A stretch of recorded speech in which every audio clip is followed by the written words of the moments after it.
In this last part of the lecture, we'll discuss how we can take an object and convert it into a number in a nicer way.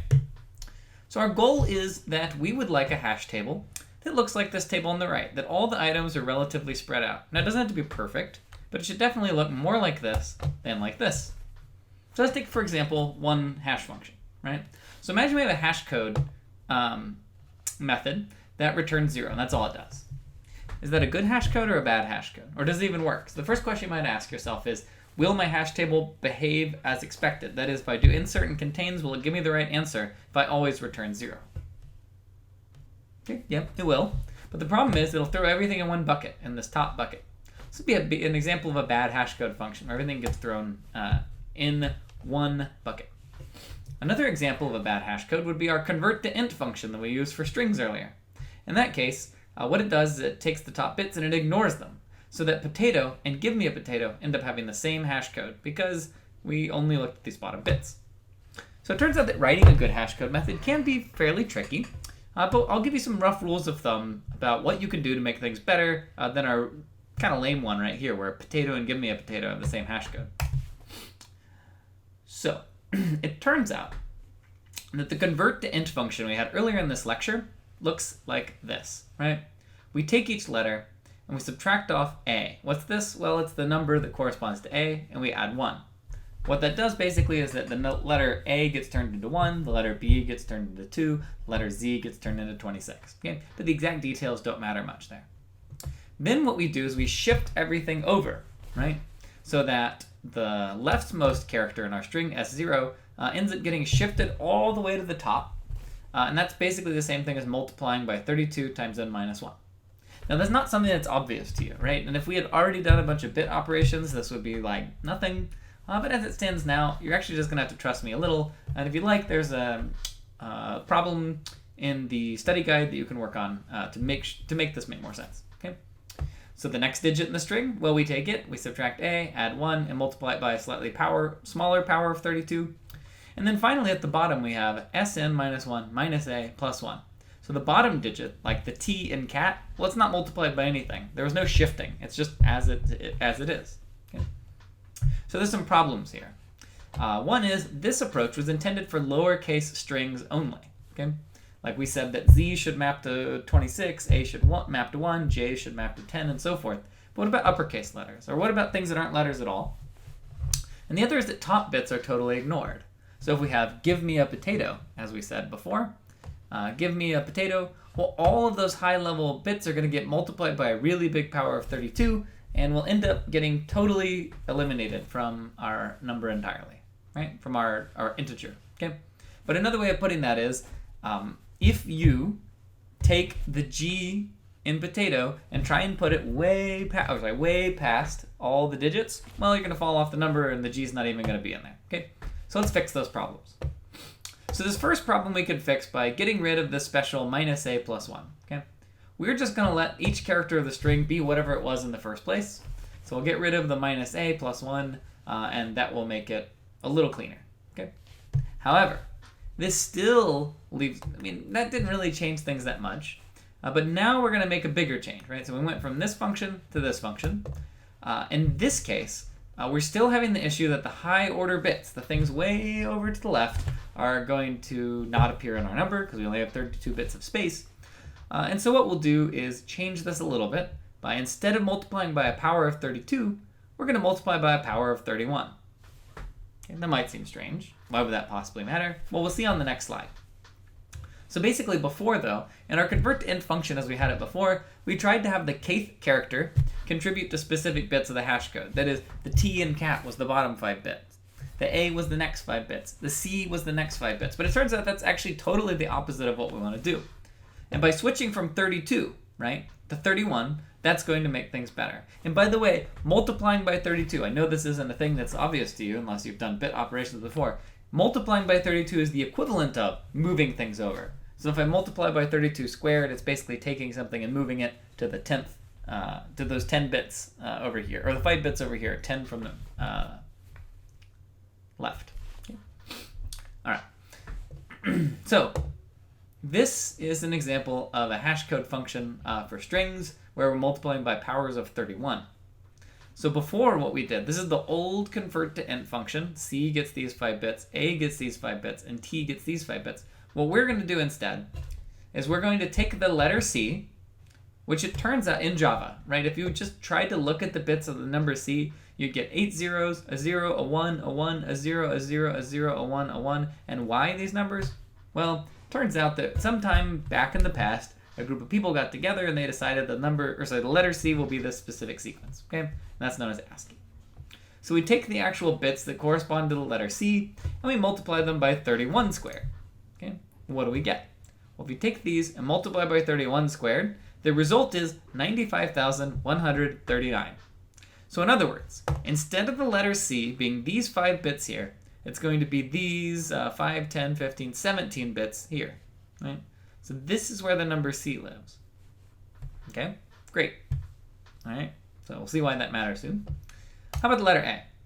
Well, it turns out that that same group of people that got together and called these ASCII, or defined the ASCII standard, they decided the letter A should be this sequence of bits, this 16-digit number. And so if I multiply that by 31, I get 3007. So in this case, A is all of these bits. Okay. And lastly, we have the letter T, which turns out to be this sequence of bits. And if you multiply it by 1, because that's the smallest power of 31, we get 116. Okay. So let's compare how things are different. Before, C was these 5 bits, A was these 5 bits, and here T was these bits. But now, C is all of these bits, A is all of these bits, and T is all of these bits. Now this actually is not a hash code yet. We actually have 3 different numbers here. And so the usual approach is, okay, well, we're going to add, as we say up here, all of those powers. Or all of those characters multiplied by powers of 31. And so we end up with this right here, 98,262. Okay, so that is the sum of all of these. Now, you've probably been thinking to yourself for the last, 3 or 4 minutes, this is all seeming really arbitrary. Like, totally arbitrary. Like, earlier, the hash table stuff, it was very intuitive, right? It was beautiful. It was like, clever idea. I got what was going on. But now it just feels like I'm doing a bunch of random stuff. And in a way, I kind of am. Because the goal of hashing is to take a bunch of data and generate some kind of deterministic number where you keep all of the information and just kind of throw it all in a blender, right? So if we look at what cat was before, it was very orderly. Like, here's the letter C, here's the letter A, here's the letter T. Now, I took the letter C and kind of just exploded it all over the place. It spread out into all these bits. Took the letter A, blew it into all these bits right here. How about T? Well, blasted into this. Well, I didn't really blast anything. I just copied because I multiplied by 1. And then I added them all together. So it's just like, that's the technical term. Okay. So then we end up with this number, 98,262 for cat. Okay, and everything is nicely mashed up together. Okay, why is this good? Well, if we have a really long string, then I'm still going to end up with a big mash of bits. The really long characters, they're not going to get pushed over off the side. These things up here, if we're multiplying by a really big power of 31, they're still going to spread their bits over all of this stuff instead of not contributing at all, and we'll be happy. Now, food for thought, just a question you might ask yourself. Here it is. I'm not actually going to say it out loud because I don't want to disrupt the flow, but this is just a fun question that'll be in this study guide as well. Okay. So fundamentally, right, whenever you're thinking about all this, when you're thinking this all seems arbitrary and crazy, think about hashbrowns, which is where the word hash comes from, by the way. Well, not hashbrowns, but just the idea of a hash. It's from cooking. The way we make hashbrowns is not to take a potato and cut it into really precise little segments, cook them and serve them. Nope, nobody would like that. They'll get very upset at you, right? There'll be anger and your restaurant will go out of business. Maybe there'll be arson. I don't know. It's just going to be really bad for everybody.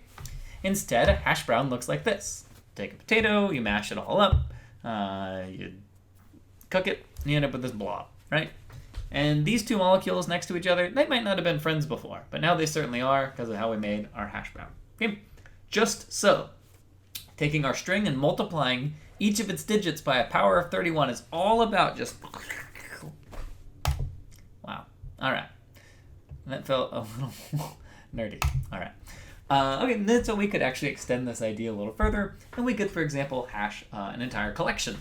So suppose I have a list, and I want the hash of a list. Well, I could do the same kind of trick, right? I take an object, and I iterate over it. I say as long as there's more stuff in my collection, I'm going to get the next object, and I am going to I'm going to take the original hash code I already had. You can see that I was a little worried about a bug there. Take the original hash code, whatever I started with, multiply it by 31. And as long as the object is not null, well, then we'll say hashcode equals hashcode plus this one. So I'm kind of combining the hashes of all these separate objects, right? And again, why 31? Well, actually, it'll be in the study guide to give you a sense, but we just want things to be maximally mashed up. Okay? And so you could, by the way, I just threw a little note down here. If you don't want to hash like an entire million item list, you could just hash the first few items. That's fine. You'll get some collisions, but things will still work. We could also actually hash even recursive data structure. So for example, we might do something like this. This is just pseudocode. So we might say if the current thing is null, return 0. Okay, this won't work in Java, but in some pseudocode language it does. But if it's not null, well, what we'll do is calculate my hash code and then add it to 31 times my left's hash code plus 31 times 31 times my right's hash code. So it ends up being a recursive hash code function. And again, the goal is just to smear it all together and make it into one big blob of delicious fried potatoes. And so I'll make a note here that this notion of hash codes is actually extremely important. That data structure we invented earlier called a hash table is so central and so fundamental in Java that every object is required to implement the hash code function.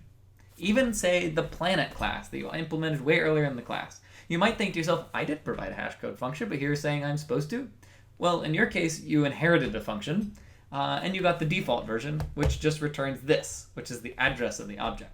Okay, and I'll just make a quick note that if you allow yourself to keep the default hash code, you can have some funny things happen where hello.hashcode may not be the same as h plus lo.hashcode, because these may not be the same address, even though they're the same string. But if you think someone might actually use your objects in a hash table, it is a very good idea to override the hashcode method. And usually what you're going to do is multiply each of your fields by a bunch of powers of 31, and you probably won't mess up too badly. Okay. Now, if this were a more theoretical course, we could talk a lot more about why 31, about picking powers of primes, things like that. But this is not a math class, and so I'm not really going to talk about what makes a good hash code, except to say it should really use as much information from the data structure as you are willing to wait to incorporate into your hash code. Okay. All right. So, as a summary, if you have a good hash code and you resize appropriately, so a good hash code makes sure everything's spread out, and resizing means make sure you have enough buckets for everything, then the operations will be big theta 1 amortized, right? That means on average, if you do any operation on a hash table and you are amortizing your runtime, you'll get constant time. And what's even cooler is you don't actually even have to have comparable items. All you need to be able to do is tell if they're equals. So we end up with this beautifully fast, wonderful data structure.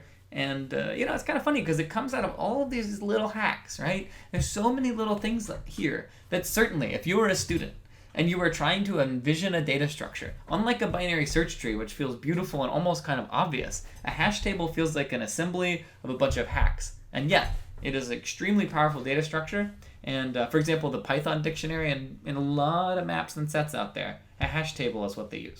Okay. I also, and I'm not going to actually talk about them now, I'll mention earlier I mentioned that there are other ways of resolving collisions. And so there's this other notion known as linear probing or open addressing. So if you'd like, you can check this out, but I'm just going to leave it on the slides just in case somebody ever asks you about it and you feel like it's an extra thing you want to know. But we'll call it a day there and say, hooray, we have built the hash table.